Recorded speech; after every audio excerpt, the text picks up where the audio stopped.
into season 2015. It was the best game of the season by far. Watching it was an incredible exhibition of pressure that we all thought Sydney would bring last year against the Hawks, and it didn't come at all.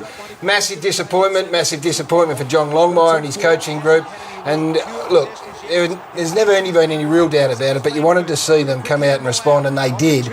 It was extraordinary the way they went after Hawthorn. It was the way they pressured. It was the way they ran. You could see they wanted to make a statement, Lloydie, and then knowing the Hawthorn that we do, they were always going to respond, and it made for an unbelievable Saturday night footy. Two warrior teams going at it, just what grand final teams and big clubs are made of, and I just thought they're a proud group, and the players that let themselves down on grand final day turn things around this time. It won't make up for anything, but it'll still great to see. No, it won't, but maybe it's going to hold them in good stead, because if they were handed it to them again by Hawthorn, then you wouldn't fancy their chances. The physical statement they made, they went after Mitchell early in the piece. Lewis flexed his muscles as you'd hope he'd do when the scorelines had gone down 2 goals, and they weren't going to take that. Jack made a beeline for him, and there were little spot fires all over the place. Buddy Franklin was being physical.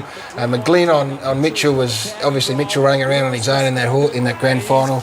Wasn't going to happen again, but being the player that he is, Mitchell almost turned the whole game on its head. It was fascinating. It was a fascinating game, and I was intrigued just watching it. You weren't sort of wondering, were you? 2 minutes into the game, it was obvious. You sort of hope, Caro, that there was going to be a response, but sometimes it doesn't happen. But it lived up to the hype. And you were pleased with some of the Sydney players, particularly the captain, Jared McVeigh, Hanbury Parker, all guys who lowered their colours grand final. Yeah, and respect. It's all about respect, and you respected these blokes because of what they've been able to do. But when they have a performance like they did on the grand final, you know personally how hard they were going to take it. And then McVeigh kicked the 2 in the last quarter, set this one up. Hanbury just ran himself absolutely ragged. They couldn't go with him in the end. Parker also has had a great couple of years, but let himself down. So they ticked all the boxes. It was great. We all love and admire Luke Hodge, but that's 2 games he's missed now, and they've had 2 close losses. There was a shot of Luke Hodge at one stage while all this Barney was going on, and he was sitting in the coach's box, and you could see it written on his face how much it meant not to be out there. He owes them something now, doesn't he? Probably. Oh, he knows that better than anyone. When he comes back. Now, Matthew Suckling's fascinating. He's a polarising footballer. It was even interesting yesterday hearing you and Nicky Dell talk about it.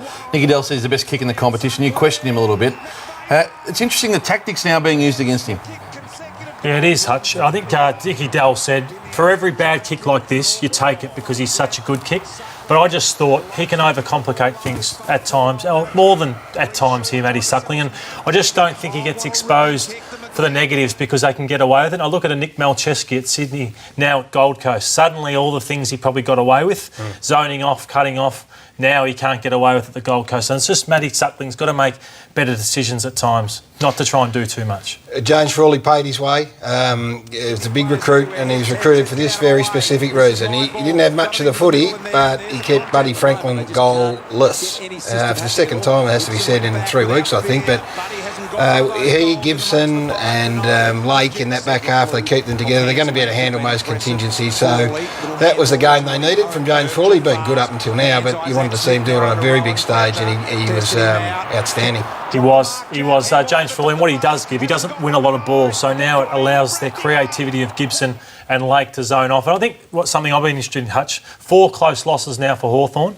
So you can only afford, I think, to lose 6 games this year to finish top 4. So they've got to win 12 of their next 14, Caro, to go on and be a top 4 side. And history tells you that if you're not in the top 4, you can't really win the premiership. You got a concern? My concern is, and nothing's jumped out just yet, but when you've got 3 premiership medallions hanging around your neck, some players could get comfortable, and that's hunger. You're talking about that's the hunger. So that can happen. You can lose 4 tight ones when a team's more desperate than you are. Someone's got to beat Fremantle this year, and if Hawthorn have got any comfortable players, it can be an issue for them.